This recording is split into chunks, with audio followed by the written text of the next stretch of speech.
Ooit is één keer, maar van andere bouwen, dus die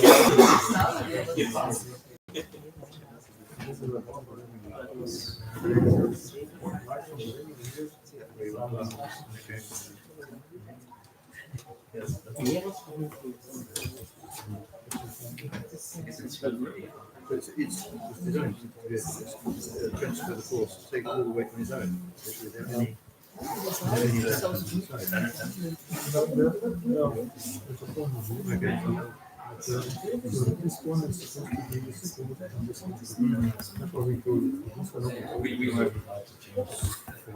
We can change.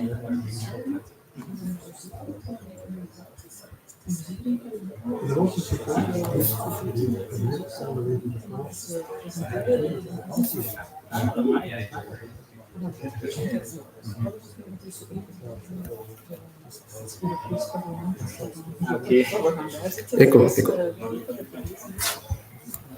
Hello, people online. Can you hear me? Can you hear me, Naomi? A friend of mine is online. Hi, Willie. I can hear you. Okay, thank you. Perfect. Ling is online. Not yet, but it's a friend of mine. Yeah, okay. Yeah. On Teams. Okay. She defended last year in the PhD at KU level. And she's now in Belgium? Yeah, she's in Belgium. Yeah. We have Ling. Yeah. And yes, perfect. And just if they say something, just say if they can hear you. Hello, hi, Lynn. Can you hear me? Yeah. Thank you.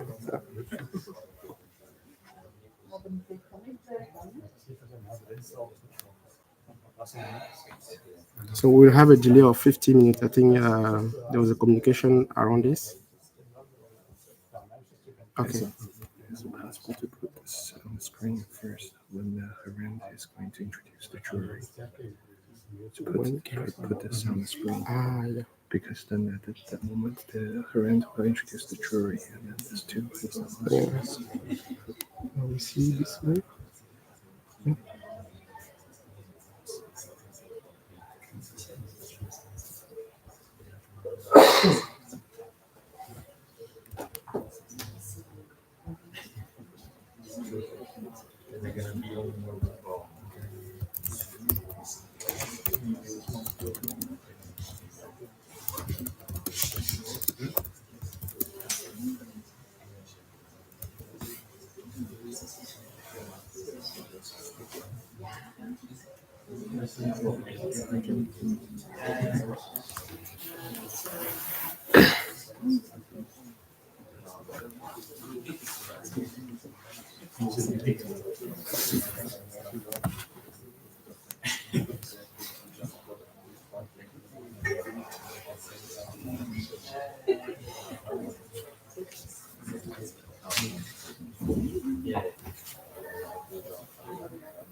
Hello.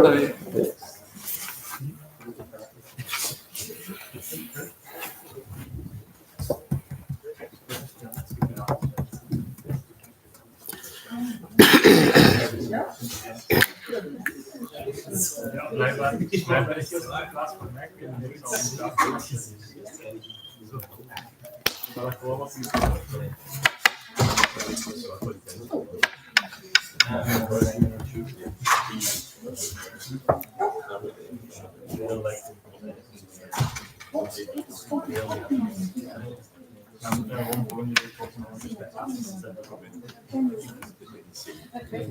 Ja, een heel veel geld. Ja, dat moet wel waarschijnlijk. Sorry. Omdat je ziet.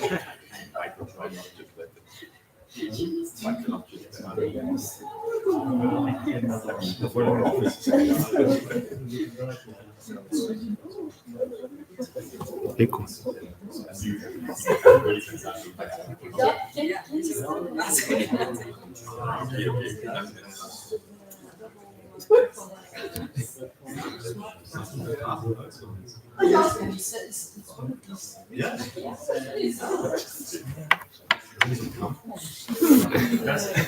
Oh, maar dat is dan even naar Oostenrijk.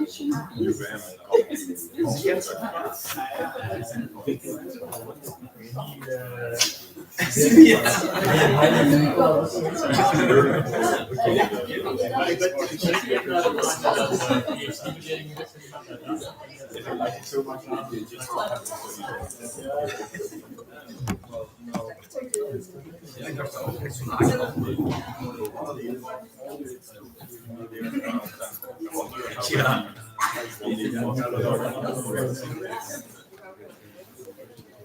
Ik denk dat het correct is.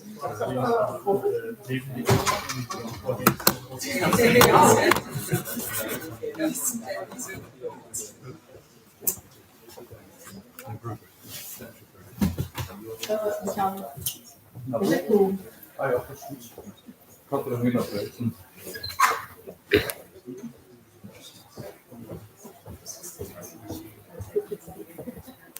Ja, dat is zo mooi.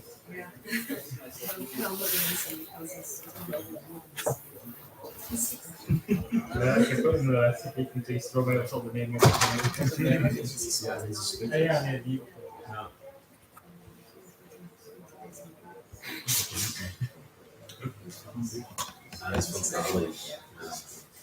Allô? Oui, bonjour. Alex, Oui. Et la personne. Ça ne veut pas dans la boîte. C'est le voisin.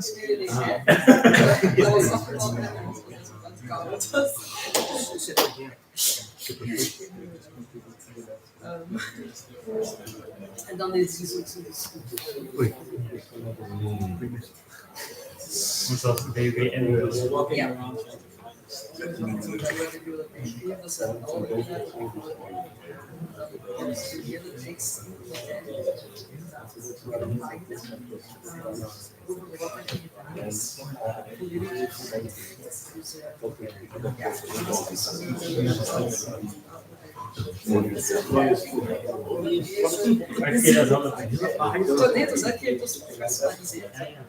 Ja. Dus dat was dan een professor Latijn van de...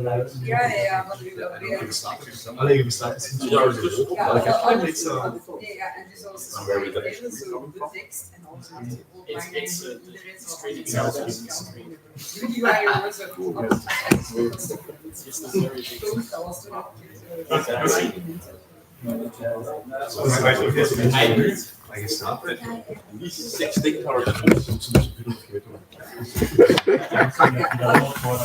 Ja, ik doe ja, dat is waar. Ja, ja, dat is waar.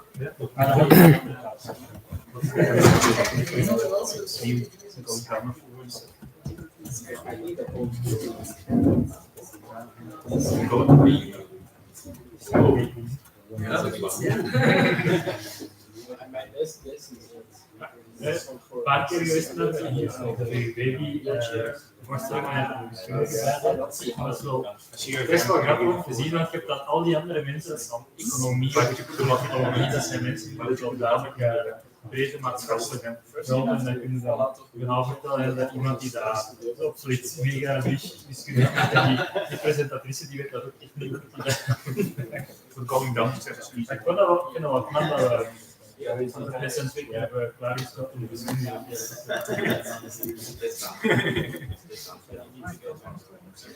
Ja, en dan zo'n... Dat is al wat minder.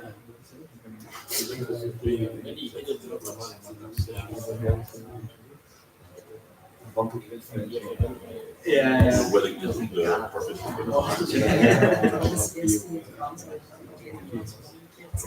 Meer dan 6. Iemand aankondigt.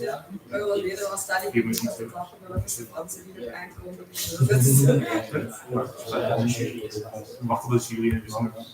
En bij mensen dan vragen die ook niet twee talen op. Lennart komt vanaf. Oh, Lennart. Zo hebben ze nog nooit over mij gedaan, denk ik. Ik heb allemaal Lennart.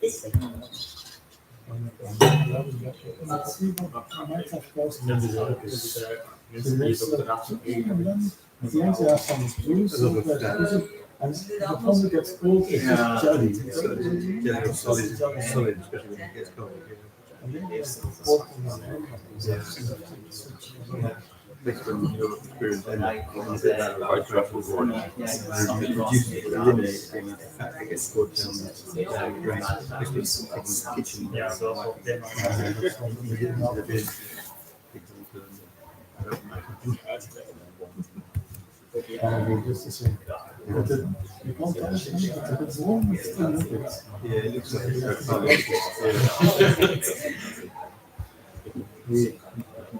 Sometimes we read them on story.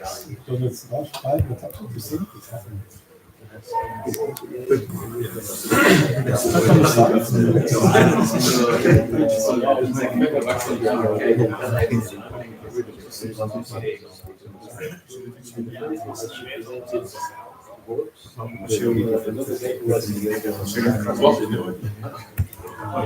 Chipping away.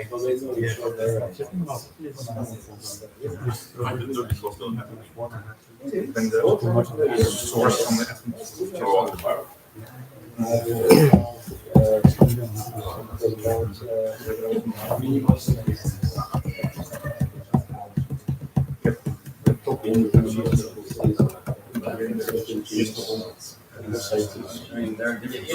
Dan moet het toch 3 zijn, dat weet je. Het is 11:15 nu dan maar dat weet ik. Ik was gewoon vandaag op middernacht al met de slaap. Dat is echt zo'n wel op de tijd zo'n het wordt echt een middernacht.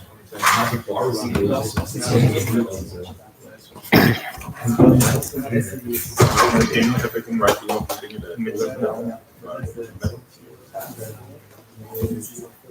ja.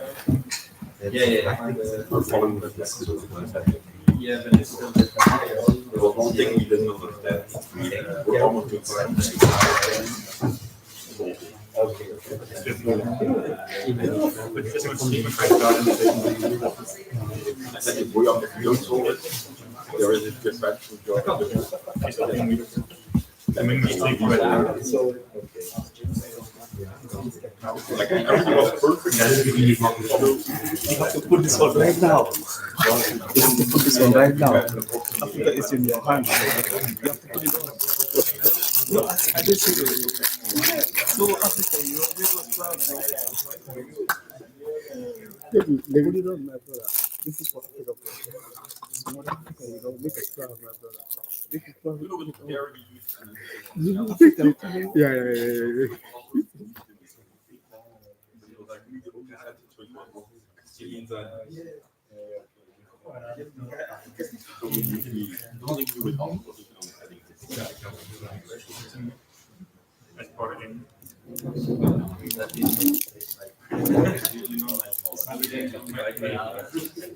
Ik had een momentje van, ik kom nog ineens de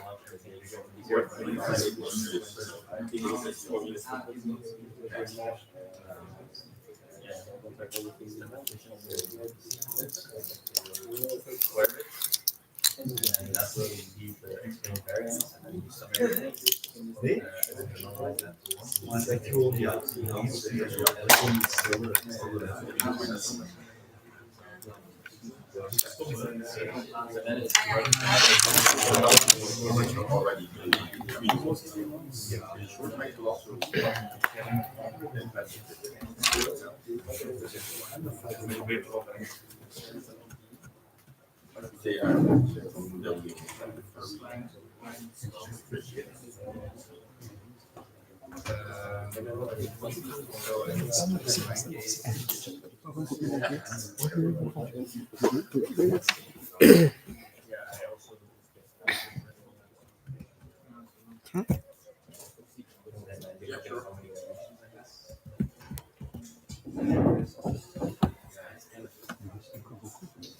Non, c'est juste bien une copie. Donc. Il reste peut-être 10 là.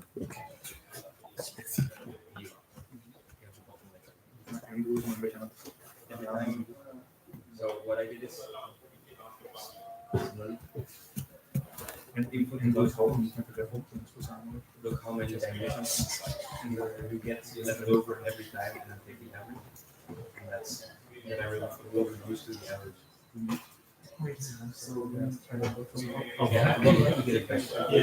This vector is So I think this vector I use helpful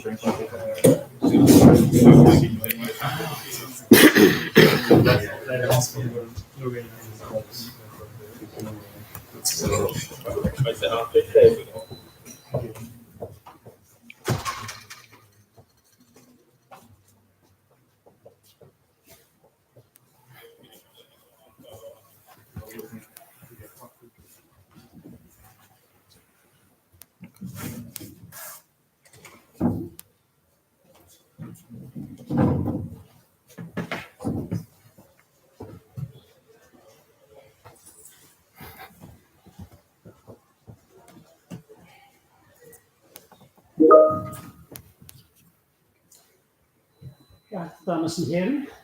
Het is met plezier dat ik u verwelkom aan deze doctoraatsverdediging. Alsjeblieft. Now I'll switch into English because you can tell it's much easier for me. I'm very pleased to welcome you here to this. Can we use this one? We're online. Yeah. Yes. I'm very pleased to welcome you here to this event this evening. We apologise for the late start. There were some logistical issues which have made things very difficult. That's also going to mean that one of our jury members has to leave before the end. We excuse him for that. So, my name is Geraint Wiggins. I'm the chair of this event. I'm going to ask later on the jury members to introduce themselves very briefly, please, because we are short of time. But before that, we will go straight into a presentation by the candidate of his doctoral work. The candidate, over to you. Yeah. Thank you, Mr. President. Good afternoon, everyone, and welcome. Today, I'm presenting my thesis entitled "Representation Learning for Table Understanding in Intelligent Document Processing." And quickly, as an overview of this thesis, we'll start by giving a kind of motivation why we are doing this. This is a basic definition as a first point. The second point will then we'll talk about graph representation learning, our first method we introduced. And the third one will also will explain our second method, and finally the third one, and we'll conclude the paper. So I can start with this. So what is representation learning? So representation learning is actually the process of mapping inputs into latent vector embeddings that encode the essential semantic or structure. You can see we have one figure here. So in terms of this, with the modern LLM today or learning architecture, we always have these encoder blocks and the decoder blocks. And once we have one input, so it goes through the encoder, and then in the middle here we have what we call a latent space. So we can also call it embedding space. And after the embedding, we have the decoder and then the output. So now how the goal is, given any kind of input, you introduce noise in the input data, and then you train a model to recover the input. And yeah, we have two major techniques in self-supervised learning. The first one is prediction-based. It's actually used in GPT and BERT.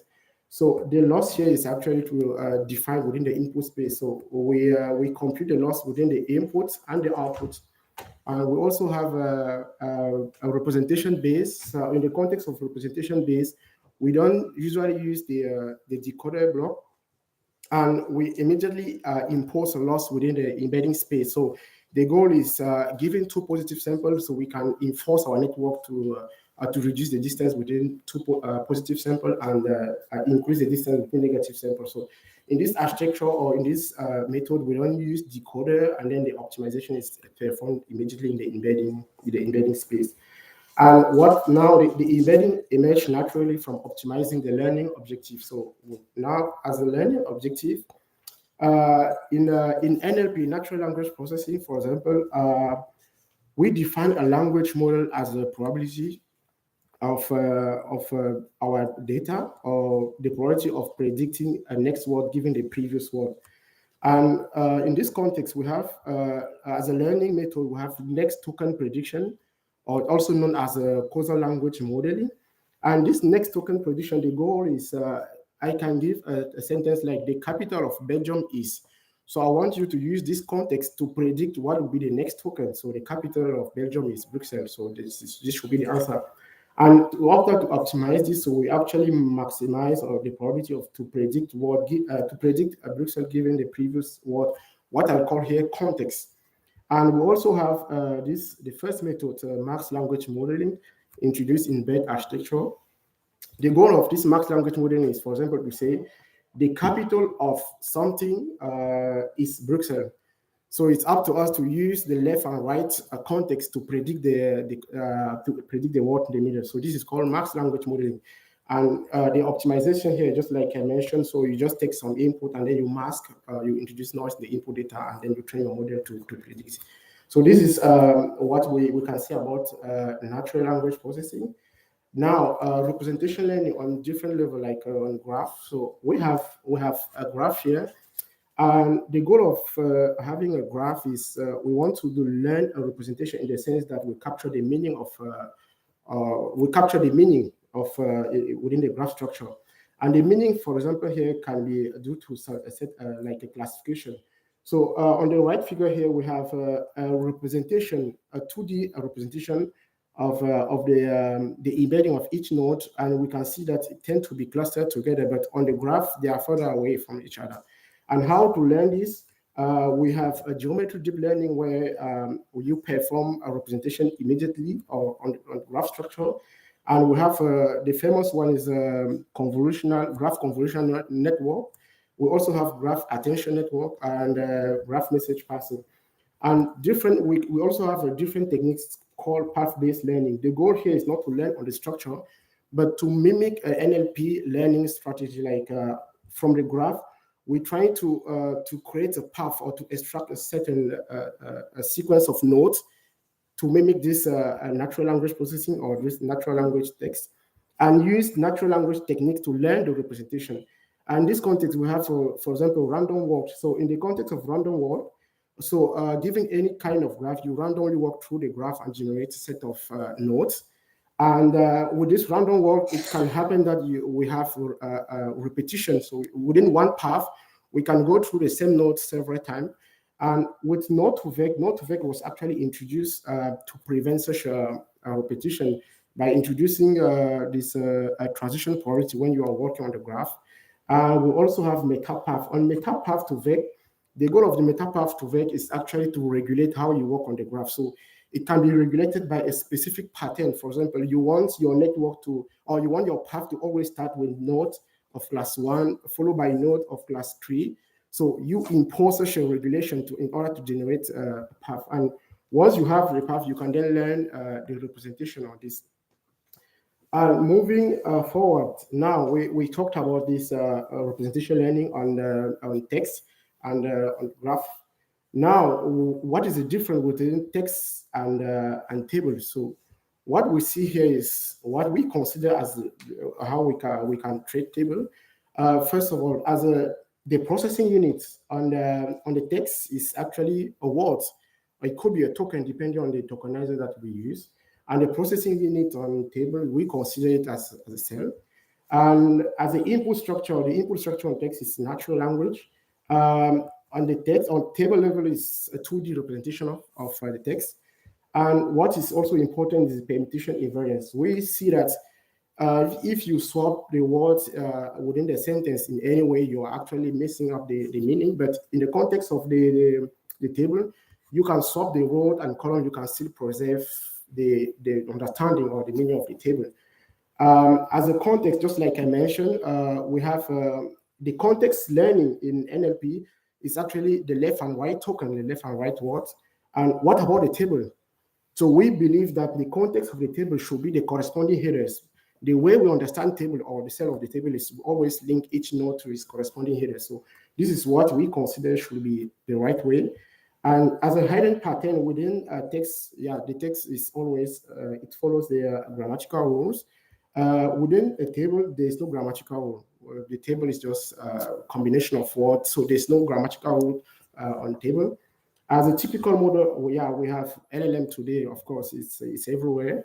On table, we have some kind of model, but we always want to do it with LLM, so it means that we want to mimic the LLM capacity by, for example, translating or by flattening the table into a raw way. So as an application, we have word-to-vec application is actually the one behind all RAP application. Everything we do online with LLM today, with the word embedding is actually behind this technology. But now, what about word embedding at table level? So can we use word embedding to retrieve similar tables and things like this? So it's still kind of challenges the same as we do not have a proper way to learn embedding on table.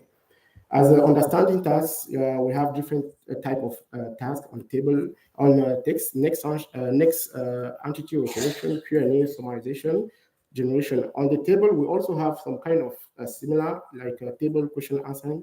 And one important is the per-cell semantic learning we introduce. And then,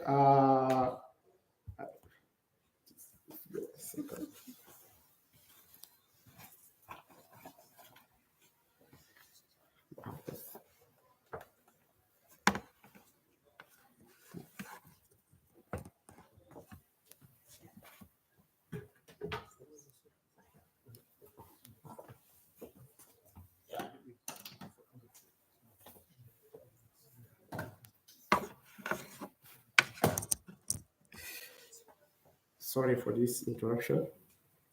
Yeah. Thank you. I was about to finalize on this slides where I was explaining like on table understanding tasks at table level we have different tasks, and then on the text level we have different tasks, and the table level we introduce what we call per-cell semantic learning.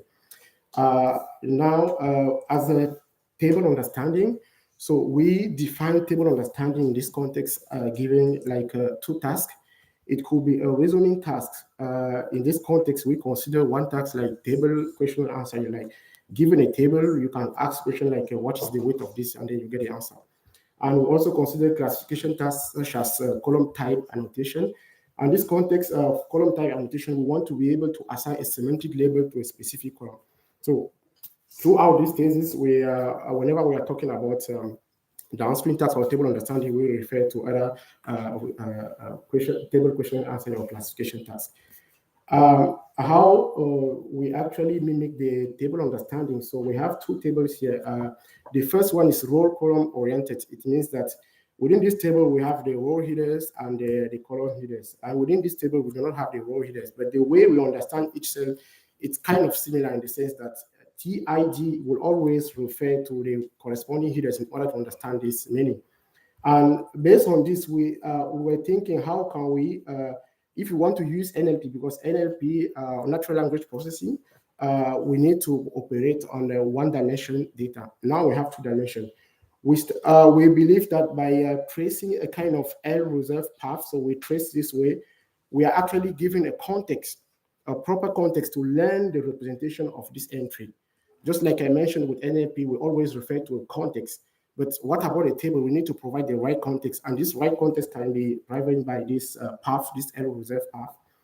And we will see in a minute how we can construct this. And now, as a definition of table representation learning, we consider, we model each table here as a tuple, where we have a text, TA referring to the text, and the bounding box of the cell. And what is important here is the table semantic label. So a specific semantic we assign to a specific cell within the context of the table. And we have two ways of modeling this table semantics label. It could be a discrete way. Discrete way, for example, is here we can say the weight of the component 1. In the context of this table, we can say that 100 is the weight of the component 1. So it's a specific label we assign. And we also have a continuous way. In this continuous way, we actually get the embedding using LLMs. So how we learn the representation, our goal now is how we are learning this table semantic label. We actually have two ways. The first learning is graph-based table representation learning, where we actually trying to mimic, we model a table using a heterogeneous graph. So given a table, like initial table A, we try to construct a corresponding graph where each node is represented as an entry of the table. And based on this graph, we can then apply our representation table graph embeddings to learn the embedding of each node. And each node, because each node is indexed by the cell, we can retrieve the cell level embedding. And how to do this? Starting from this way, just like I mentioned, we need to create a one-dimension data from a 2D data. So we created this L-reserved path by introducing a kind of a specific transition probability on the graph level. And how we learn, when we have this one dimension, we see that I was talking about this context. This is our target. And we have the left context, the right context, right, because it's on the right of the table. And then we have this up context. It means that we move up. The movement here, the edge type here is up. So the movement that we perform on the table is up. How do we learn this? We actually learn this we introduce our specific transformer architecture, where we compute the attention coefficient, just like, this is a traditional way of computing attention coefficient. But we have a specific semantic matrix here. The goal of this semantic matrix is actually to push the headers of the entry towards to push the attention of this entry toward the end node of our SMP. So in this context, this target, for example, will pay more attention to the corresponding headers R, I, and CI. So we actually impose this mechanism during our learning. And in contrast with traditional LLMs, so just like we can see on the state-of-the-art model, where the table we'll flag the table in the raw way, and then we concatenate table with a caption. So there is no specific attention, there is no specific mechanism to preserve the structure of the table. So as a first performance, we try to compare our method using different learning, different architecture. So when we use Roberta architecture, when we use this is a traditional transformer architecture. And then when we combine transformer architecture with our method, what our architecture called TRL, augmented transformer, and the Roberta, we see that in most of the case, as long as our method is introduced, we are performing better, especially when we use Roberta architecture. We perform better when we have SMP, it means our linearization technique. When we use transformer, we still perform better when we use our linearization technique. And on the architectural level now, we see that our method is performing better compared to other architectural assets. Roberta is doing somehow better but at a certain cost because Roberta needs more learning parameter than we do.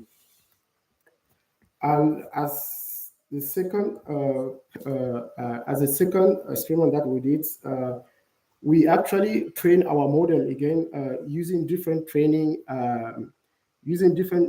training percentage. For example, using 10% of the data, we have the performance using 20%, all the way till we reach 80% of the training. So even when we use only 10% of the data, we can already see that our method somehow is learning something useful. It means that even with less information, our method is doing something. And this is it's actually because we introduced this semantic matrix transform architecture. Now, when we move with this with the second task on column type annotation, just like I previously mentioned, with column type annotation, we have the performance on the public data set where given the benchmark, so this is the performance, the state-of-the-art performance. Our method is somehow close to this performance, but we gain a lot in terms of in terms of parameter. We use only 65 million of parameter compared to the state-of-the-art where they use much more parameter than we do. Now, when we try to actually inspect what is the quality of the embedding that we are learning. So we have one table here. This is one table with 3 columns and 6 rows. Each column we assign a specific label. So before the embedding, we get the embedding of each cell, and then we plot it on the bottom right image. And when we use our learning methods to refine the embeddings, we see that the embedding of each column tends to be clustered together. So it's a sign that we are actually learning something reliable or specific. So based on this embedding, what we can do, we can immediately do a classification without doing retraining or something like this. So it's a good sign for this in this context. So so this was all what we did for this discrete modeling. And now when we move with a different approach with continuous modeling of table semantic level, the goal of this continuous learning, just like I mentioned, is to get the embedding from the node, from a specific node, immediately using LLMs. So we have one table here. We have our table here. So the goal, for example, giving any a table with n row and n columns. So we have we can define a table like this, and the pipeline is still the same. So we have a table. We use phi to get the initial embedding, and then we will refine the embeddings using our tables representation learning. So we get the final embedding in DZ. And the goal here is, for example, to push to pull together the node 4, 5, and 7. And for the headers, for example, we want to push them away from each other. This actually introduced a kind of opposite force, because by pushing together the headers with the entry with the header and push them away, it kind of introduced an opposite force. But thanks to our learning, to our semantic learning, we managed to get around this. With this semantic learning, we still have the same definition, just a different notation.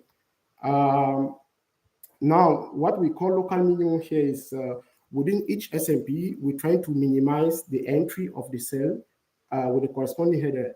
And then across different SMP, we try to maximize the distance. So this was to avoid this opposite force that I described here.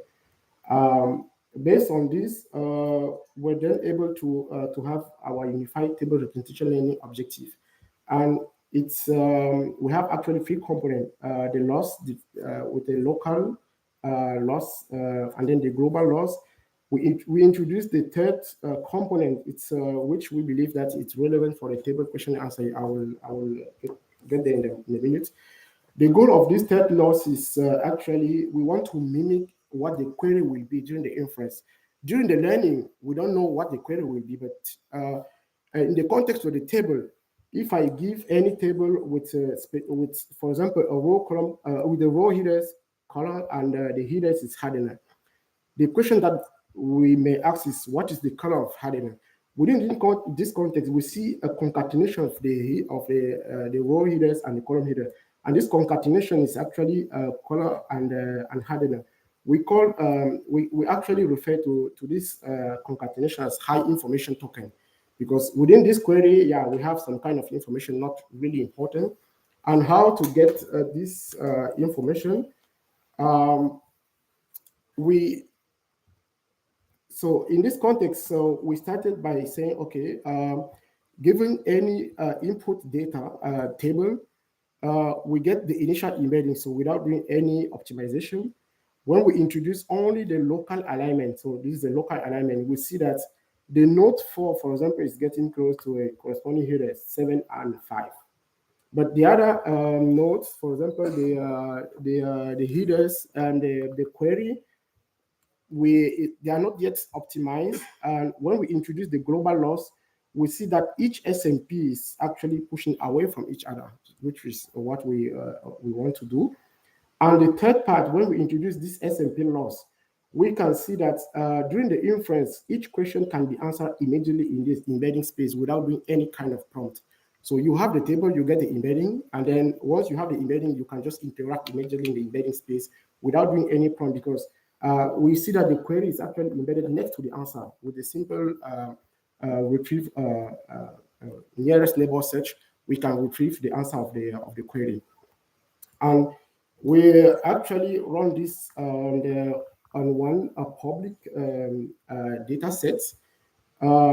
Somehow, when we use different LLMs, JAMA, Llama, GPT 3.5, GPT 4.1, DeepSeek, and the specific specific model function on table. When we do a prompt, we actually report different metrics, the accuracy and incomplete outputs. Yeah, sometimes when you prompt, you get incomplete outputs. We also get sometimes, I don't know if, depending how you define your prompt, but we wanted to actually get the percentage of how many times our prompt is replying with, I don't know. So most of the times, somehow 0 or less, the percentage is not high, except for JAMA. But with our method, when we use our method, so we still we use the same model, but we refine the embedding, and then we get the answer. We see that our method somehow is not performing better, but we have a kind of competitive performance with the state of the art. But the most important things to remember here is we can host our model on our local server or computer, because what we need to refine the embedding is we need only 25 million of parameter, compared to other methods where it requires more than 7 billion, 8 billion, and even when we function the embeddings on the table, we function the LLM on the table, it still requires a lot of data, but the performance is not really better. Now, when we move to this, how we extracted this, I mentioned this high information token, how we actually threshold this, because in the embedding space, giving any kind of query, we wanted to extract the high information token within the query, but in the embedding space. So we did something here. So we have one question here: what is the working life of the mix? So this is the question. Within this question, we're trying to label the most important words. One here means that we have working is important for this query, life is important, and 0 for not important one. We try to compute the embedding of each chunk with the entire query. And then we see that in the embedding space, we have kind of a high cosine similarity. We try to normalize it using the minimized norm. And then we just fit it into a Gaussian to have this threshold. So using different LLM, we're able to find the threshold for each LLM. And now during the inference, we're trying to see what will be the impact of having this high information token thresholding. We see that on the right, on the first here, we have the performance of the accuracy with respect to multiple LLMs. And in the middle, we have original query. So this is the raw query. On the right side here, we have what I call stop words. So within each query, we apply kind of rule base to extract a stop word within each query. just to see whether by manually extracting the subword, we still maintain the same level of information. So in total, this high information token is not really bad because the performance gap here is only at 3%. Compared to the when we remove the stop word and the raw query without removing anything, it's somehow higher than the others because with, for example, when we use DPT 3.5, we only get 1% of, we have 1% again. Now we also run this on the public data sets. On public data sets, we have the performance when we do a prompt, and when we also apply with our methods on the public data set, we see that somehow our method is performing slightly better, but the important thing here is the number of parameters we use to get the result. We have 7 million here compared to ChatGPT where they have 175 billion of parameters. When on another public data set, we also run this on another public data set. Our method is somehow also performing better compared to the state of the art, especially in this context where we use only one row to predict the column type annotation. Now talking about this embedding visualization, we wanted to see whether by fine-tuning our methods, by fine-tuning on the standard method, what is the gain when we use our method in the embedding space. So we have what we see here is actually the clustering of each column type annotation. So we're trying to cluster this using without doing this pre-training. But when we do the refinement with our method, we see that we somehow, it's not really close to when we fine-tune, but somehow we have a clustering. But we can see the gain with our method in this figure, where we see that by using our method, we always achieve better performance. But when we fine-tune, it's always lower than what we did. So this was what we did with this continuous embeddings. Now we need to assess the permutation invariance, just like I mentioned. In this context, how we define this as a platonic table set embedding. So giving one table, and we just swap kind of row and column here. And the first table can be embedded using model A, and the second table, the permitted sample, can be embedded using model B. So what is the alignment within the two embedding? Because in the original, if we go back with the table, that we actually have the same table. But if we compare in the embedding space, what will be the alignment? So how can we align this in the embedding space? We then we use actually traditional LLMs, and then we use our table representation learning. We will assess how we are doing better. And how to do this, we use central kernel alignment, a well-known technique in machine learning to align to find the alignment within two neural networks. Before that, how we process this, we are still using the same pipeline. So we have the table, we get the embedding DY, we use the SMP. After having a SMP, we then learn the embedding. What we did here is actually we introduced what is a simple group action on table. So each SN and SM, just to SN is a symmetric matrix to index the row, and the M for the column. So we wanted to see that to assess whether this H function is well defined.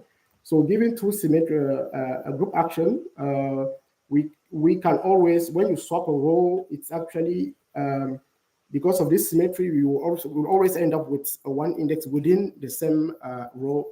From this perspective, we see that our H function is actually well defined.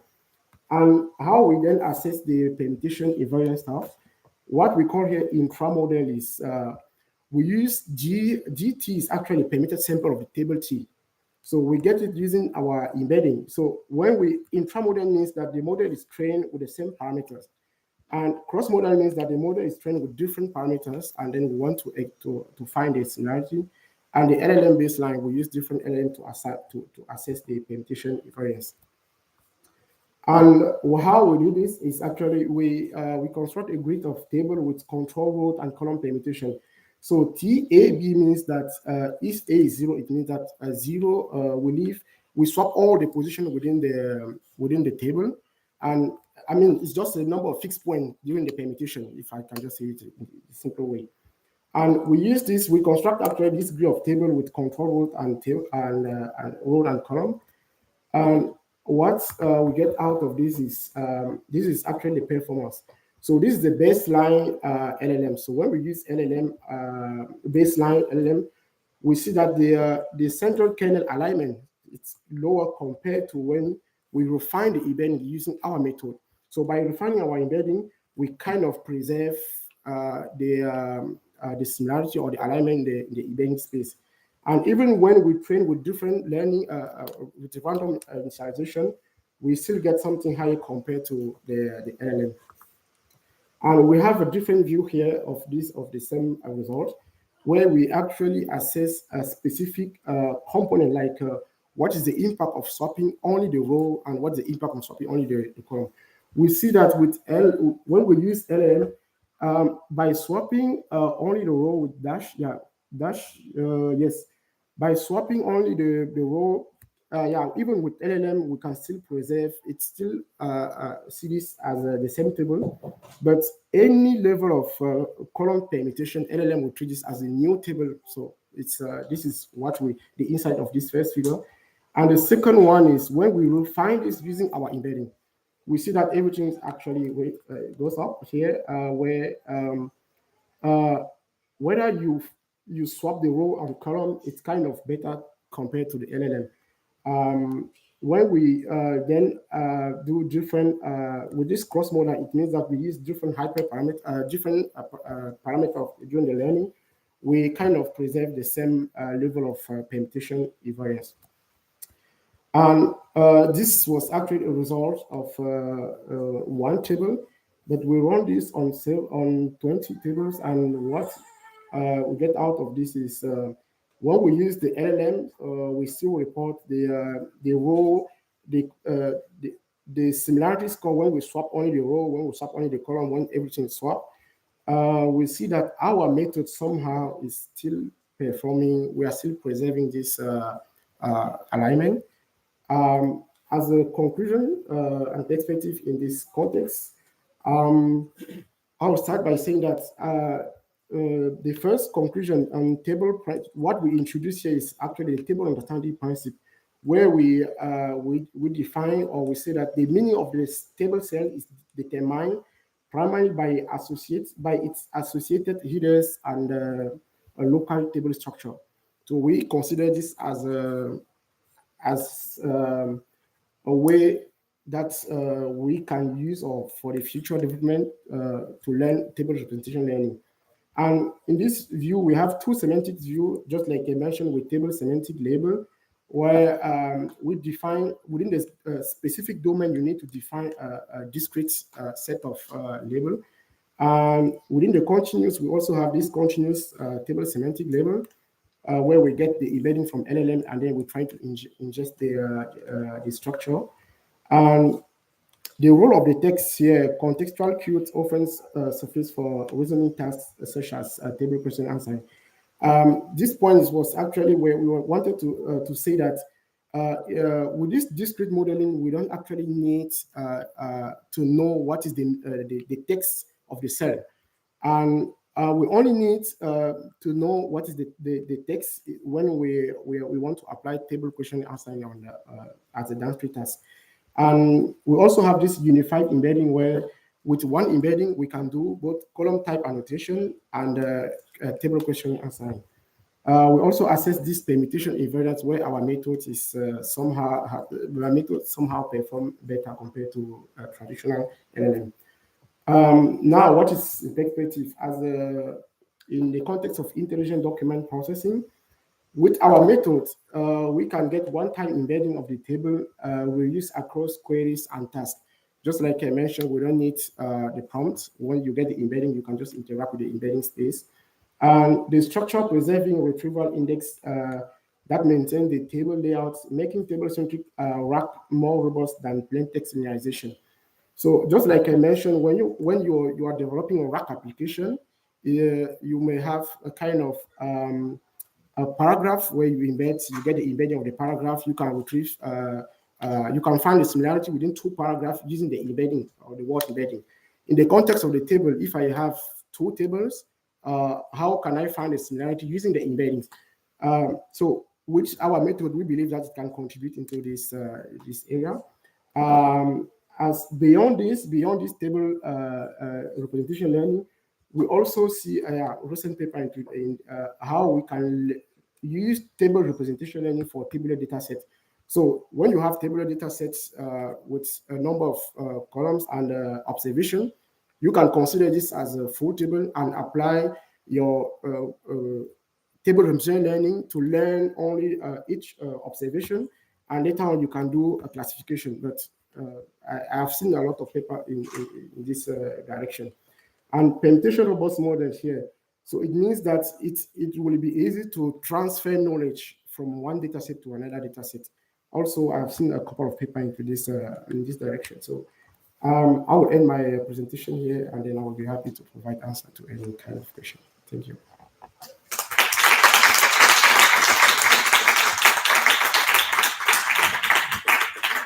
Thank you for your presentation. So now we proceed to the part of the defence where the examiners ask questions. Unusually, because we're running late for various good reasons, I'm going to invite the jury to introduce themselves as they ask their questions, rather than going around with introductions at the beginning. We will begin with our most distant examiner, Professor Apostolos Angelakopoulos, who hopefully we can see. Yes. Yes, we can. Apostolos, the floor is yours. Please introduce yourself. Thank you very much. I'm Apostolos Angelakopoulos, professor in computer science at the University We are not hearing you. Manchester. Yeah, I can hear you. You cannot hear me? Sorry? You can hear me now?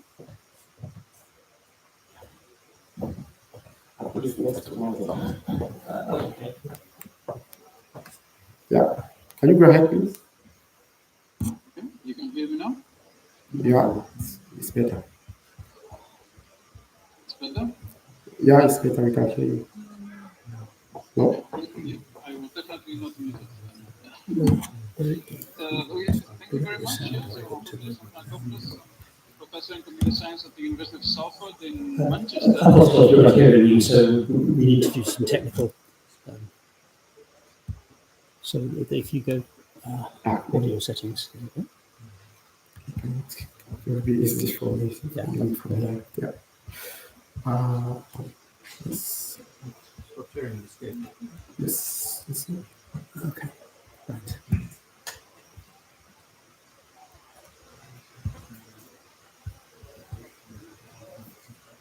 Seems that my microphone is no longer working as well. Okay. Apostolos, could you please try again?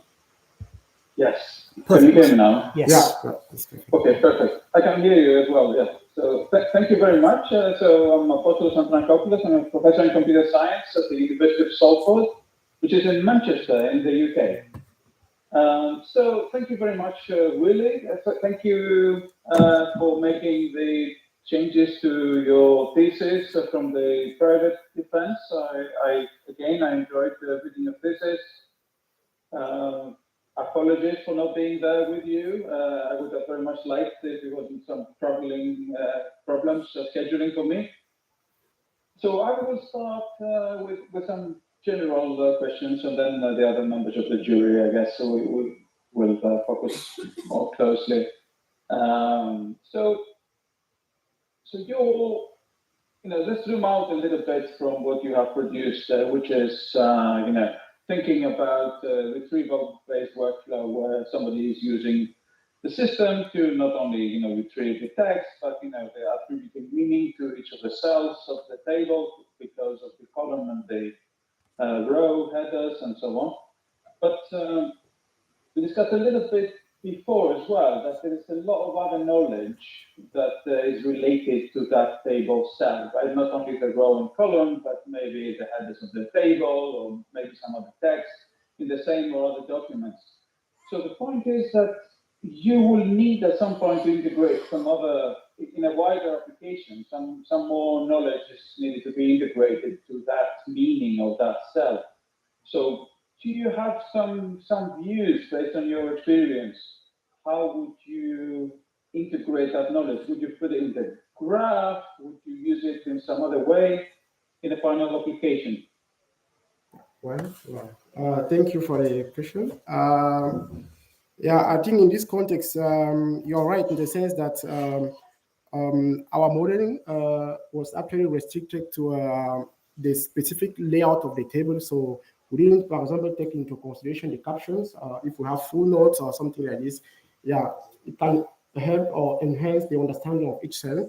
But I believe that in this context, if you are talking about in the application context, we can use such information as metadata.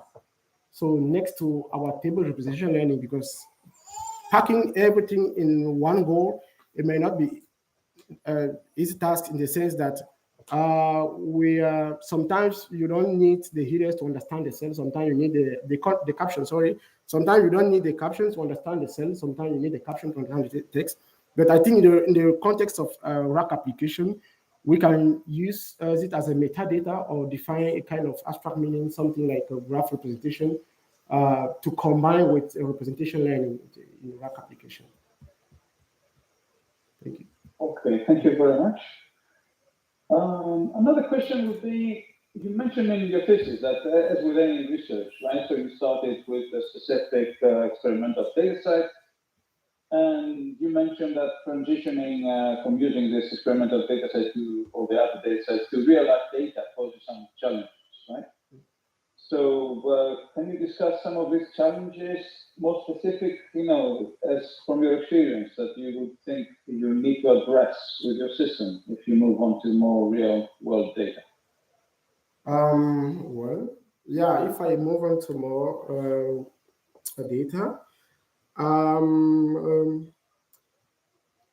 I think it will be important to have, because in the context of application, we don't see this embedding immediately as the output of the product. So what we see is, for example, when you ask the question, you get the answer.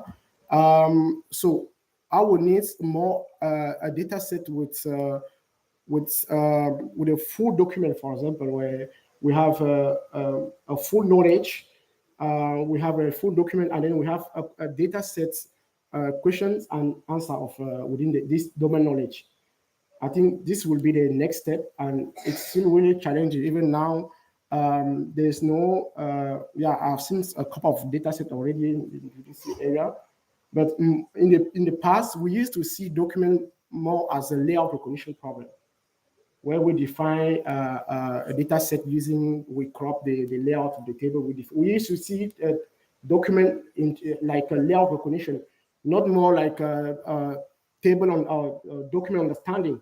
But in this context, we need to move beyond layout recognition and combine this. So the second step is still kind of missing in the state of the art. I think this is the way I will answer. Thank you. Yeah, layout recognition is always a big problem, isn't it? Yeah. Thank you very much. One final question, more general. So you make specific choices, right? And you use specific approaches. You justified why very well, why you use it in the different approaches in your research. Now, with the experience that you have, would you do something differently if you were starting again? Well, I think, yes, I will do something really different, because when I started doing this table representation learning, it was really difficult. There was not even a venue for this, because the first venue on table representation learning was in 2024. There was no work related to this table representation learning. And I started, the way I did it was, I didn't report what I did. I didn't succeed in releasing. Wasn't a good experience. But I think with the knowledge that I have now, I will go more faster than what I did. I did before. Okay, thank you very much. And that's me finished. Thank you. Thank you very much, Professor.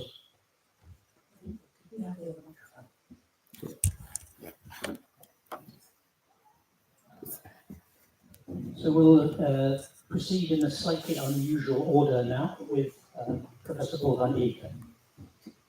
So my name is Paul van Eyck. I'm a professor in computational linguistics at the AI lab of the DUB. So thank you very much for the nice manuscript, for the nice presentation.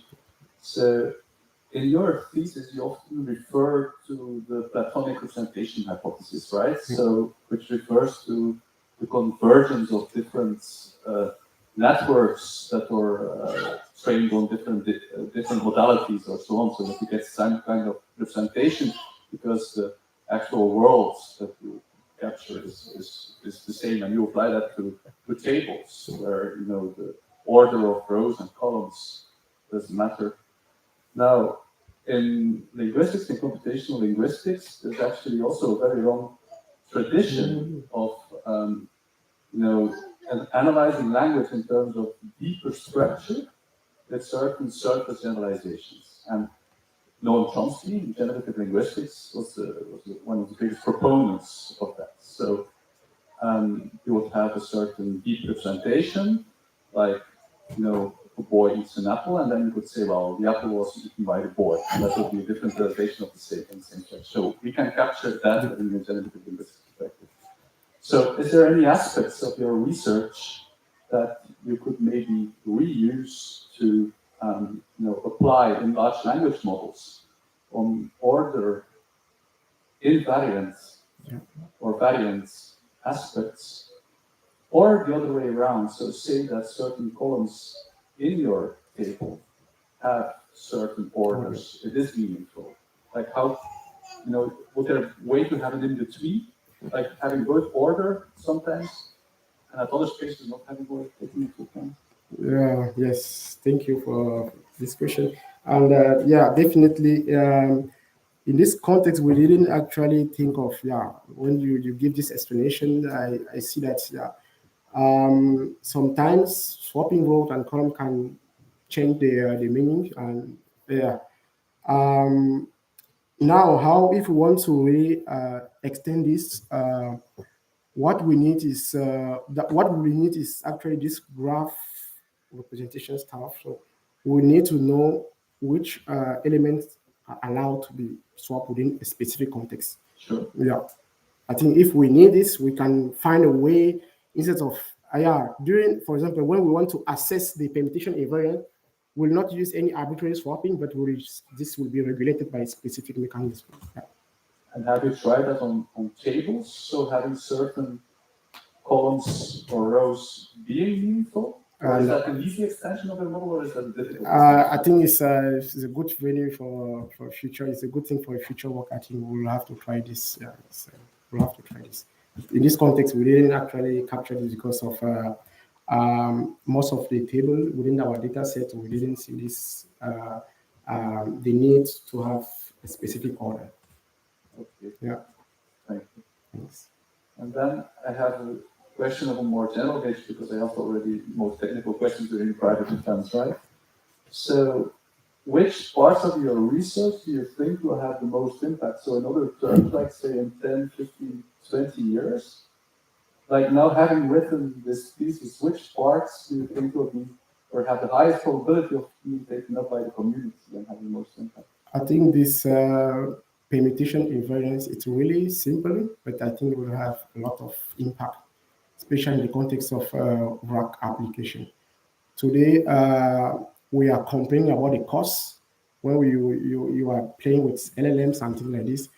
But if we have a mechanism to reuse our embedding locally, that will help to reduce, for example, the cost. And everyone is, in this context of RAC application, we always want to minimize the cost while maintaining the same performance. And in order to minimize the cost, we need to think of how can we use our local embedding, what we retrieve in the previous step, what will be the way to use it. And this permutation invariant in the context of the table, it means that if I have a new table, a soft version of the table, I can use the embedding I retrieved previously. So this will save me time and cost. And I think this will be the impact of this work. Okay, thank you very much. Thank you. Now we'll return to the usual order. Dr. Jeroen Jorgens. Yeah, so I'm Dr. Jeroen Jorgens. I'm a senior research engineer at datasheets. And yeah, we work together on the field of adhesives, adhesive datasheets. Yeah, so really thank you for your presentation and for your very nice thesis. I also enjoyed reading it. I have one question. So you worked on a lot of tables from adhesives, and yeah, you try to solve a lot of or some issues regarding the extraction of information from the tables. If you look at the point where you're at this moment, what do you think are still the biggest bottlenecks or challenges for the extraction of the tables, and how do you think these can be solved? Well, I think the things that I think will still remain around for quite a long time is layout recognition. So how to recognize just like we are talking about layout recognition, but it can be seen at different level. When you get a table, for example, you need to recognize what the cell of the table to get this canonical structure of the table, because within the Flanders make we have a really complex one. I've never seen it before, with nested headers, with merge cell and things like this. So we need to recognize this the table structure recognition, which is one problem that I believe it will still be around for quite some time. It's a really challenging problem. But in the context of this thesis, we assume that we know the layout, and from this point, we see that, okay, the next, the challenge with, especially with Flanders Make, is how we make this end-to-end framework within the context of Flanders Make. I think it's a next step. And the challenge will be, for example, to define the ground truth data sets. We can propose a method. At the end, we need a kind of measurement. We need to know the performance. And at the moment, it's difficult to define. We have been working on how to define a data set. Is how to encode the expert knowledge. How to I think it's also a challenge, one challenging problem. Okay, thank you. I also have a more general question. So you also mentioned in your thesis, so there's the trend, so that the models get bigger and bigger. And often the performance increases of certain controls sometimes. But yeah, how do you see the future? If you still want to increase the performance, do you think the future will be in training even bigger models, or do you think it will be more like going for smaller but more specified models that are dedicated for one purpose, or a combination? What's your opinion about this? Yeah, well, I think that definitely having a bigger model is always a desire, but we may not have the resource for this, because even hosting this at the company's level is a challenging problem.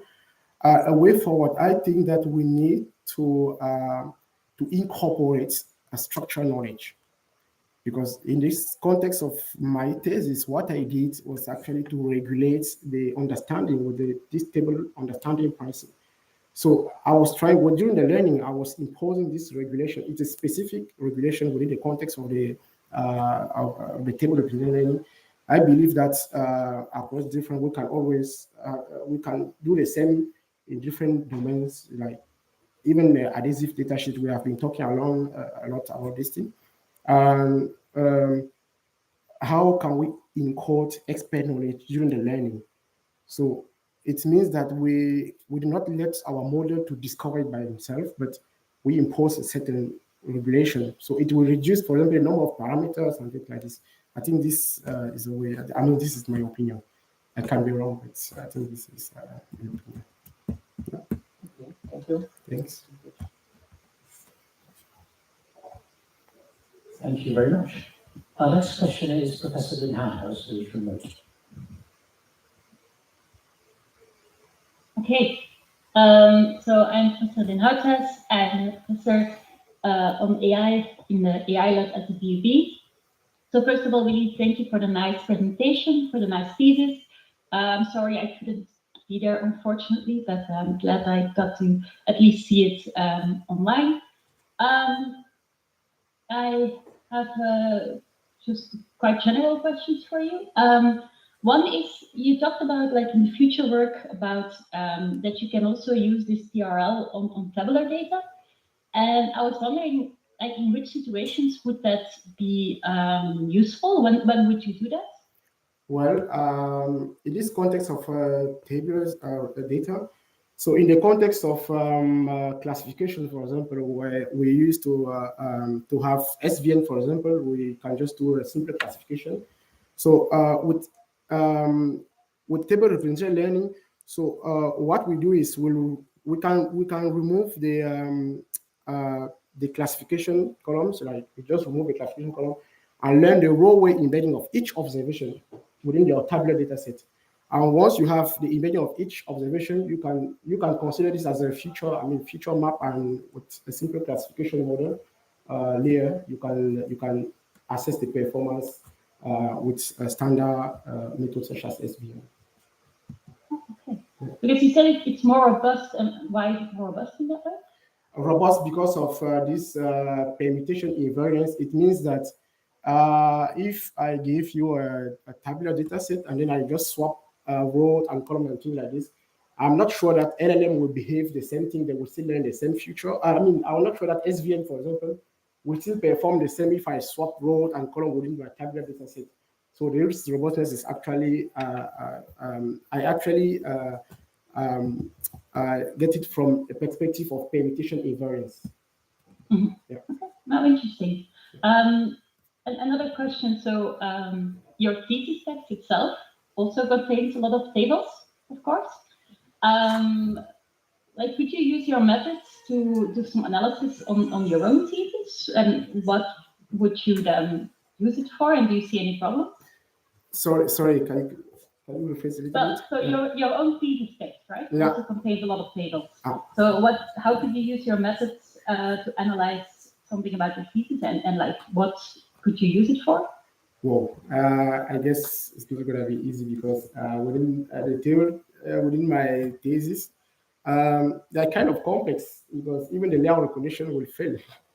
We have nested headers, we have things because I want to make appealing layouts. Also, kind of, yeah, I think I mentioned in the introduction of my thesis, kind of thing that as a human, we always want to condense information, but how to do the reverse part is always challenging. I think the sample of my thesis will be a challenging case. Could be a nice use case. Yeah.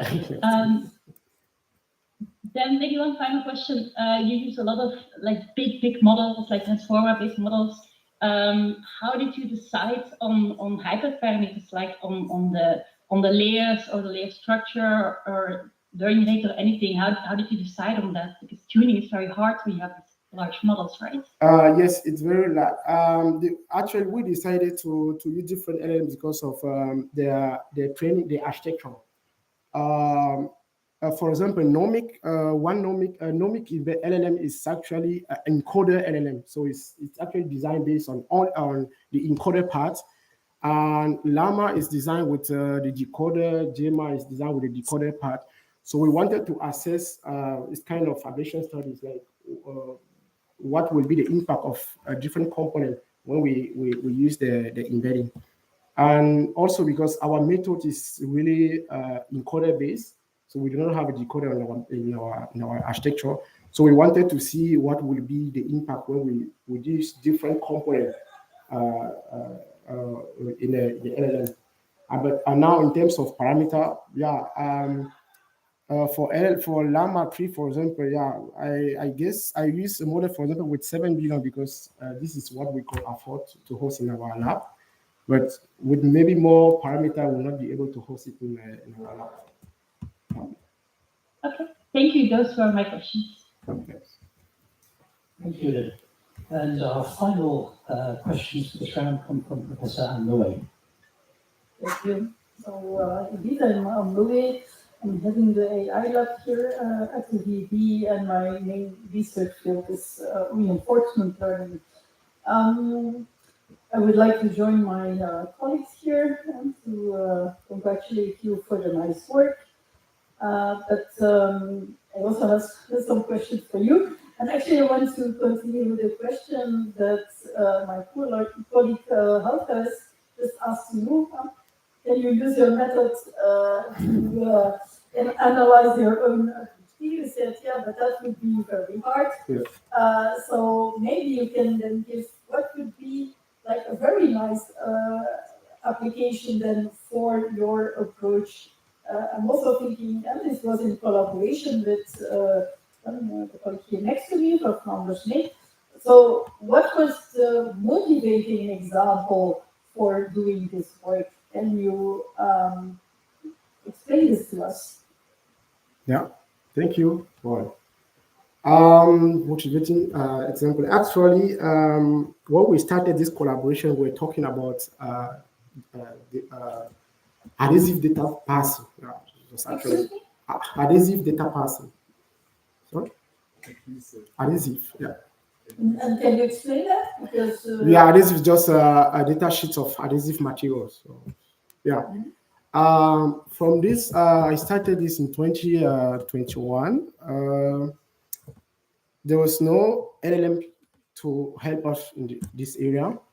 We were like, maybe we can use paragraphs, so we can just work on paragraphs to extract information within the paragraph in the adhesive context. Over the time, as a researcher, we noticed that paragraph will not support the contribution to the depth of a PhD. We need to move to another data modality. This is where, with Flanders Make, they actually explain that most of the information they want to extract from the adhesive, we always find it within the table. I think it was the time 65%, something like this. I think this was the main motivation to see that it's kind of a representative problem, because if we work on the table at the end of the day, we only needed to extract 10% of the data. It's less. So below 50% was already enough to start working on this table representation learning. And in this context, we could just type on Google, and then there was no work related to this. Even the first venue of table representation learning was actually 3 years after I started my PhD. Mm-hmm. I think this was a bit of the motivation, the reason why we moved from data parsing to table representation learning. Yeah. Thank you. Was there any idea then to combine it with work of one of your promoters? Because I remember that Tom was working on the visual input, yes, of the document. Yeah. So is there a connection? Yes, the direct connection is the first work was related to layout recognition, and this part is more like a combination of layout and natural language processing. Mm-hmm. So in the end-to-end framework, what we need to recognize the layout first, and then when we get the output, we can do further processing. Yeah. This is actually the connection, and it's still useful whenever we are thinking about pipeline. We mm-hmm. always think it as a full package. Okay, thank you. And then maybe a last question. Is related to the table 5.3, which was also on your slides. So where you compare your method to other methods. I think it was maybe slide 24. Yep, that's the one. So you report your accuracy and you get very good results, but for the other models, you have also this column, I don't know. I would say it's good to have it. I like if a machine learning model can say, here are the limits of a reasonable output I can give.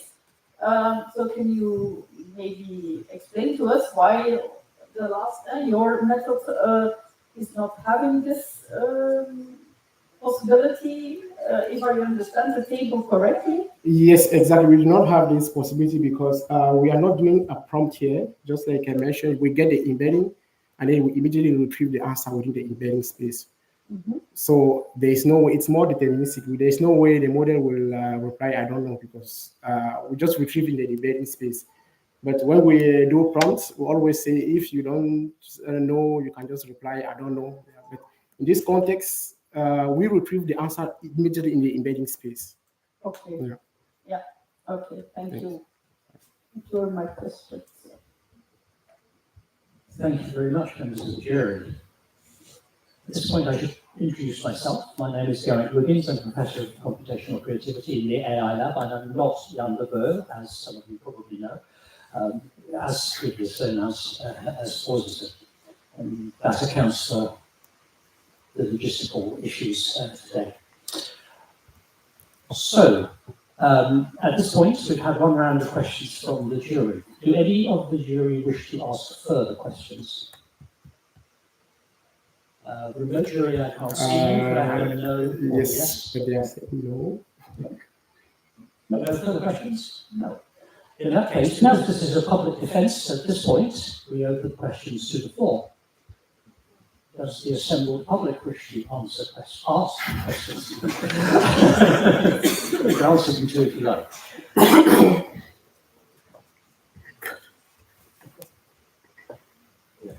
So I'm looking at, I think the slide is slide 14.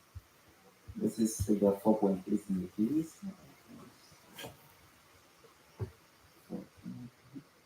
Yes, this one. Yeah. So if you augment the Robert architecture with the TRL augmentation. Sorry, can you just? Yeah, I was looking at the figure when you. I'm just wondering, why didn't you augment your Robert architecture with this TLR augmentation? And if you do that, what would happen? This TRL augmentation is actually a transformer architecture. It's a network architecture, so it's not a method, it's a network architecture. Okay. Yeah. So, okay. And so do you understand why the Roberta is performing much better than the transformer architecture? Well, so of course we see this as overfitting, but I believe that it's kind of, if we look at Roberta, for example, here, Roberta is not performing better. I'm looking at the test. I mean, the test is performing better, right? The test is the cross, right? Yes, the test is. Are you on this figure? Okay. Yeah. The test Roberta is yellow. Yes. It's performing better. It's performing better, but you can see that when we max at 100%, it's lower. Okay. Yeah, actually, there's a threshold or a trade-off within the mask percentage when you are in the NLP context. That is why most of the time in NLP we will say that you max 50% of the data. Why this 60%? So there's a reason why behind this, and the reason is when you mask a lot, it means that you give less information to the model. So it will need more parameter to learn this, and when you mask less, so there's a trade-off within this. And we actually see this as when you mask only 20% of the data, the performance here, but when you mask 100%, Roberta, even with high training parameter, perform less compared to the others. So, Okay. Thank you. Yeah. Thank you very much. Further questions? It seems to be a law of the universe. The questions ping pong from side to side. Every single PhD defense. So at some point you mentioned like this, that for the normal, so now that when you do the tailor embedding with this like linear embedding, that the row performance is much better than the column, like detecting swaps. Yeah. Is that just because it's like linearized by rows, or is there another reason? With respect to the LLMs? Yeah. I think because of this row linearization, because when we use LLM and then LLM would treat table as a long string of text, just a linearization. So when you swap element within the row, you will see that the headers will still be the same. So I think that this is the reason why with row permutation is not really impacted by this by LLM. But with column, when you just swap element of the column, you will see that the headers will change. And Could you like improve the performance by just always sorting the data or something to try to get rid of some permutations or some to make it less or make it more canonical, let's say? Well, I guess your question is you see this permutation as a part of the learning, but it's not a part of the learning, but it's just a way to assess our embedding learning. So you have, let's say you have one model, you want to assess one property of your model. So you need to create the tool sample just to assess whether your model is, but it's not really that you have to sort it. I mean, I don't see it as a part of the learning process, but just a way to assess the one property of the model. Yeah. Other questions?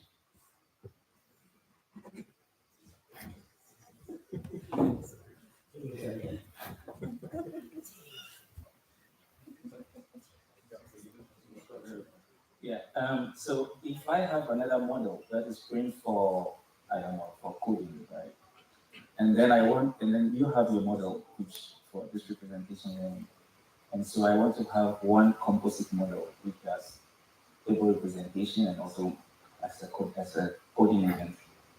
Can you think of a way that I can combine these two models? Well, into one composite model?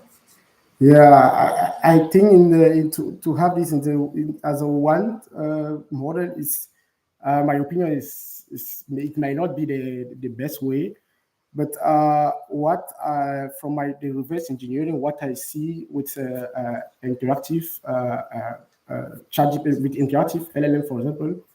So what is happening behind this is it's actually a chain of model. It's not one model.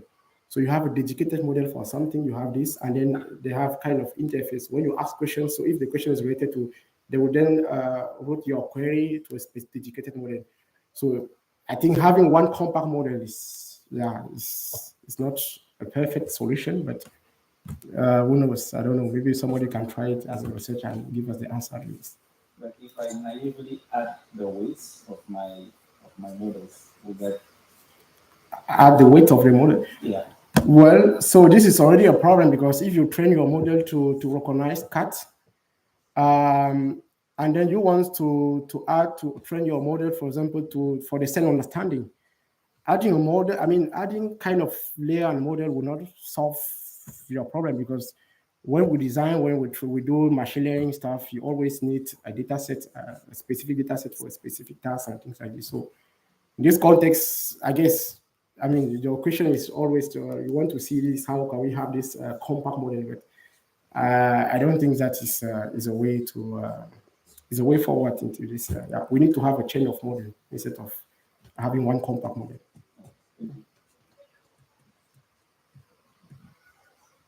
Last call for questions, preferably on this side of the room. Any just from the other side of the room?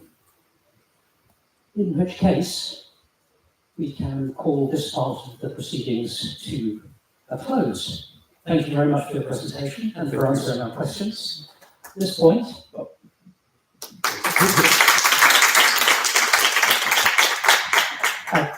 the jury will retire and deliberate relatively quickly, I think. So I invite the audience to relax for a short while, and we will come back with an announcement very soon. Thank you.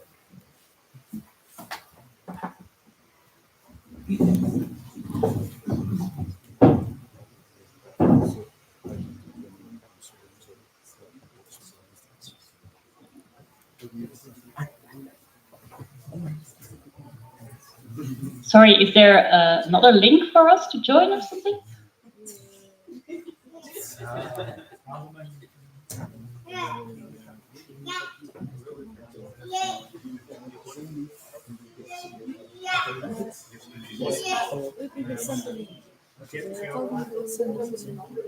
So they will send the link. Okay, by email. Yeah, email. Okay, I will, another way around is I will leave this team. Just take away your laptop. They just stay. Let them stay here. I'm doing streaming with Sarah. Ah, so you need this. I'll just leave the team, so I'll leave the meeting. Yeah. Just leave it on there. You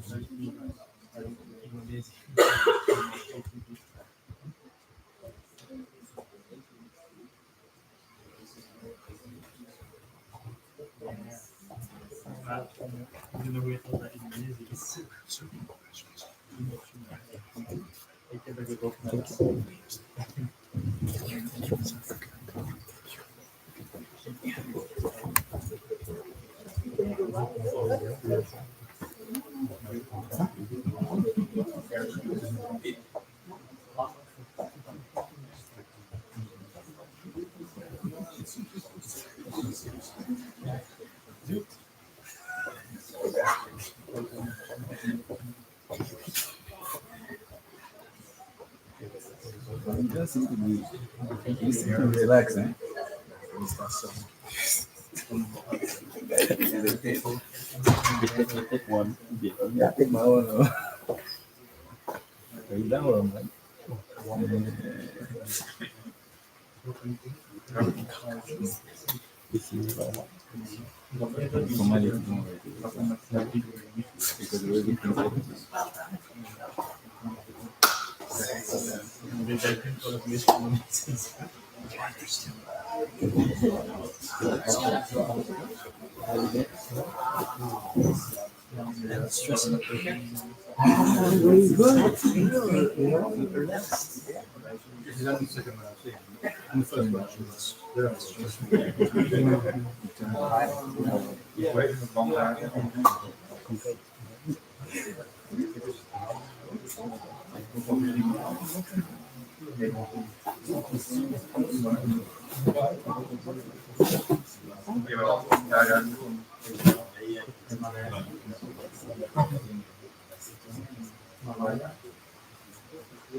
But I haven't done single item in the ocean first one. Yeah,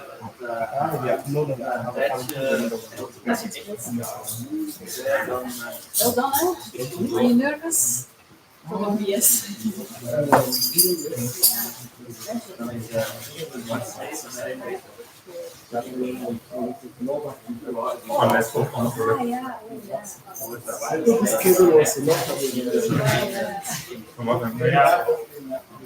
Ja, maar dan zou het toch niet gewoon één te maken, een enkel situatie en een enkel beslissing.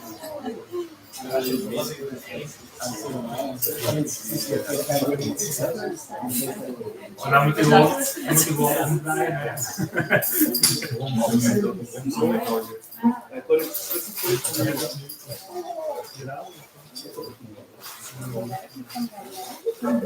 It's between Namibia and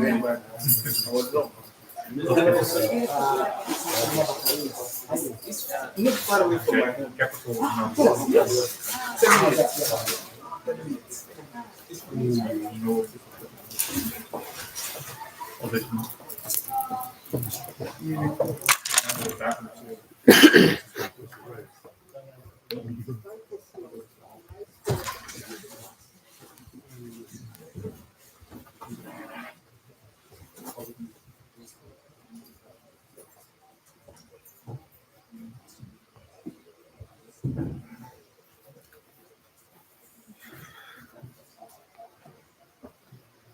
Ja, de collega's, kandidaat.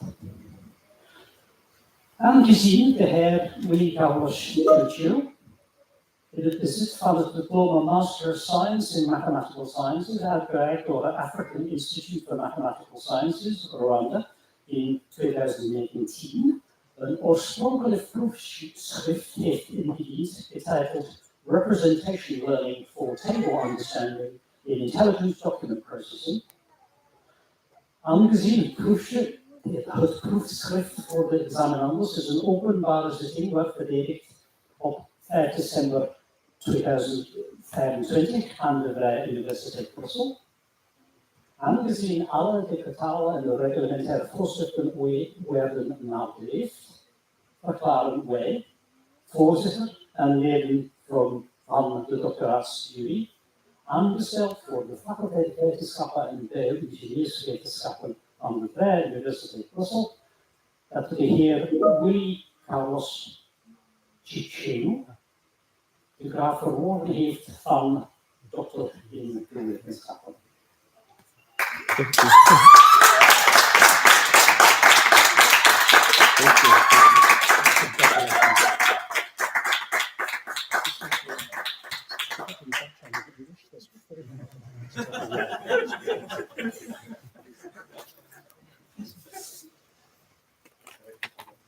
And with this happy announcement, colleagues, I briefly switch back to English.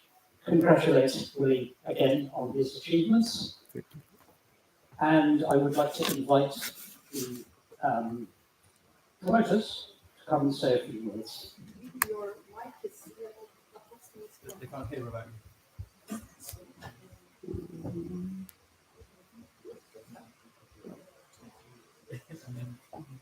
It's difficult to get it from here. Yeah. There we are. Yeah. Thank you.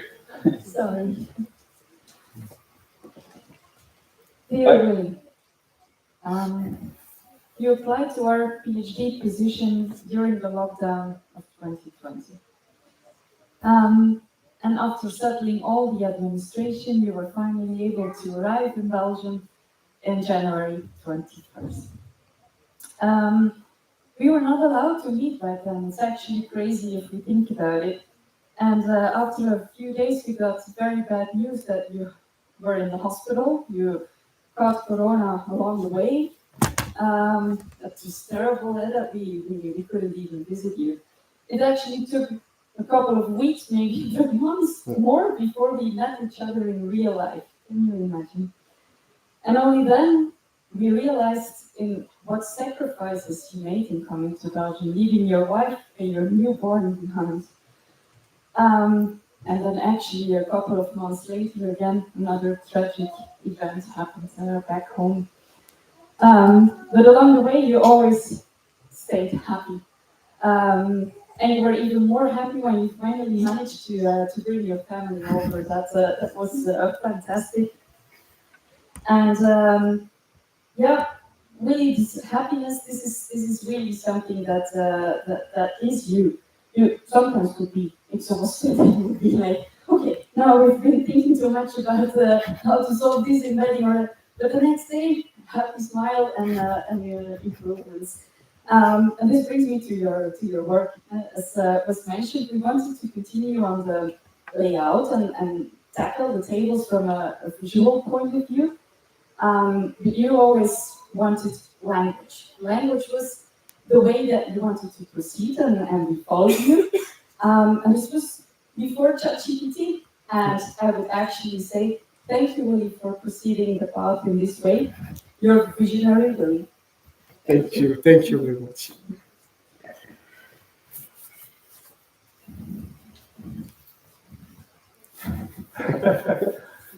Yes, so I will quickly say just a few things. And the first and foremost, I'm very, very happy for you. So big congratulations, because as I mentioned, we have witnessed the transformation of you from the very beginning coming here alone and tackling all the challenges in academics, but also in your life. And now with your kids and your wife. So I'm truly happy for you for what you have achieved in the last 4 or 5 years. And secondly, I'm also very grateful that Anne allowed me to join this PhD project to allow me to work with Willie, because it's also been a very rewarding experience for me. And for that, I'm also very grateful. And lastly, I also want to highlight that when Willie first came, he was about to start a research that is connecting to a research document processing that Anne and I opened as early as 2017. But this line of research is not very well perceived, let's say, because there's this perception of simplicity, because people think the problems that we're working on with documents, it's how difficult can it be for processing it. But along the way, we are also very grateful that we have people who have years of experiences. For example, we have Akos Collins, who was also in the jury of my PhD. We have and the other who was also in the jury of my PhD. So it's also for the support of all these people that really contribute a lot for us to continue down this path. But of course, Willie was brave enough and smart enough to say, no, I'm not going to read your MATLAB code. I'm going to start my own line of research using large language models and table understanding and so on and so forth. And we're so happy that this happened to be so. And this is where we are. So to end, a very big congratulations again. I wish all of the very best for the future. Thank you very much.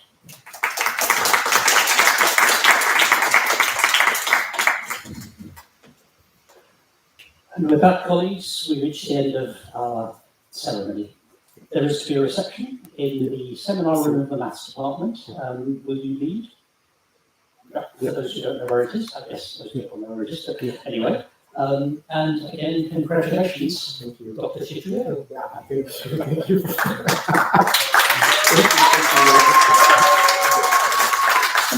Congratulations for me as well. Yeah, thank you, Dr. Thank you. Yeah, thank you, everyone. Sorry, go ahead, Professor.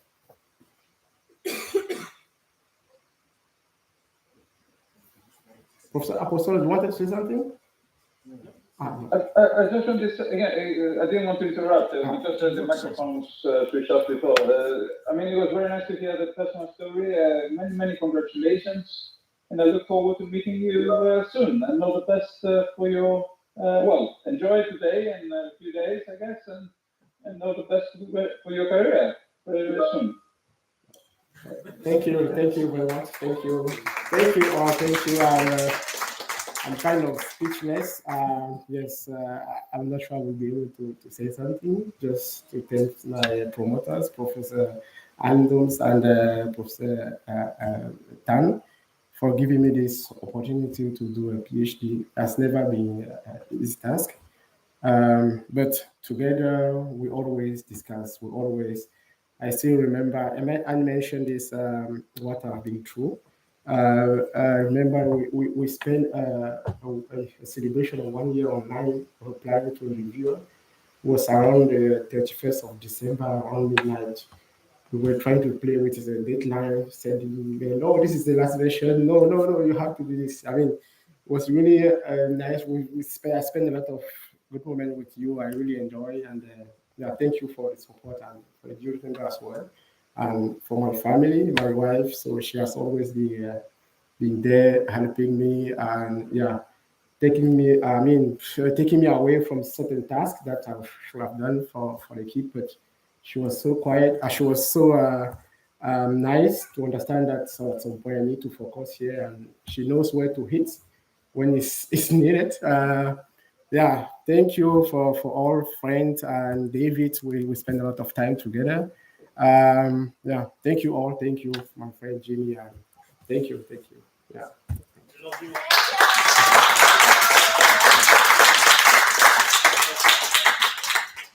So then one final thank you to our remote examiners. And with that, the informal part of the ceremony is now closed. Yeah. On to the reception. Group photo. Yeah. Right. Bye-bye.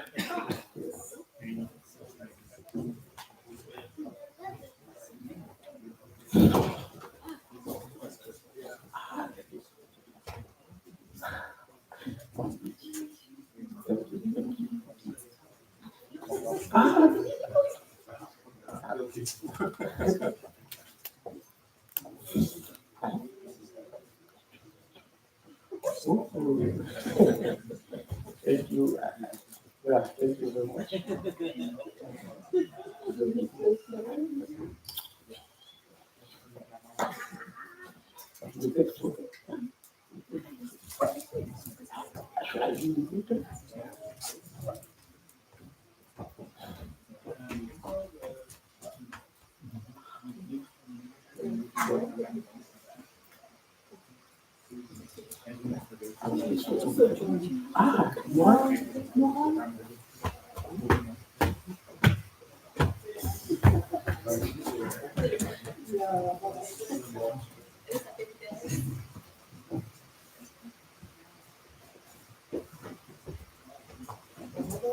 Yeah, this is the future.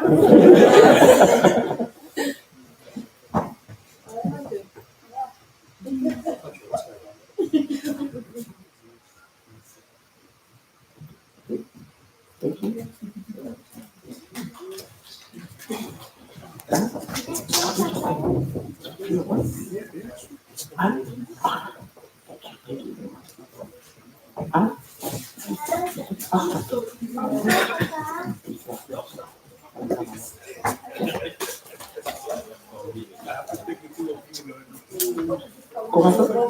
Ya, corazón.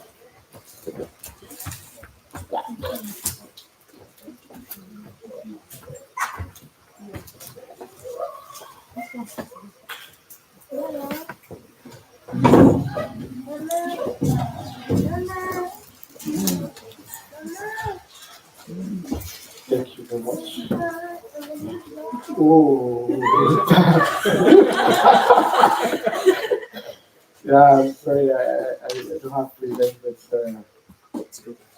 yeah, we have a restriction.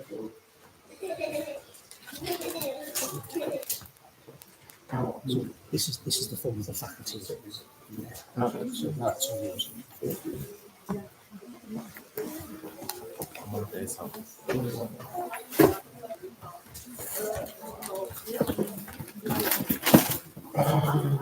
The people in line.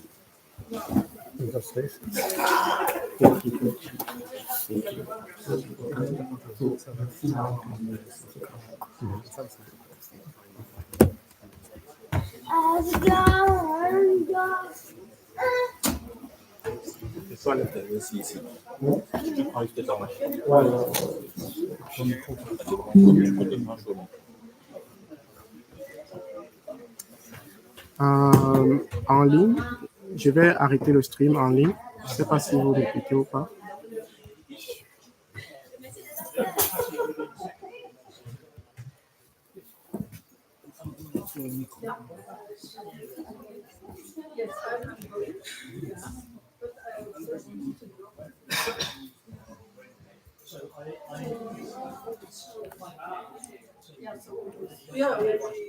So, yeah, and then in downloads, yes. So, if you, I can take yours if you want to, but you don't have to watch that. Ah, yeah. Okay.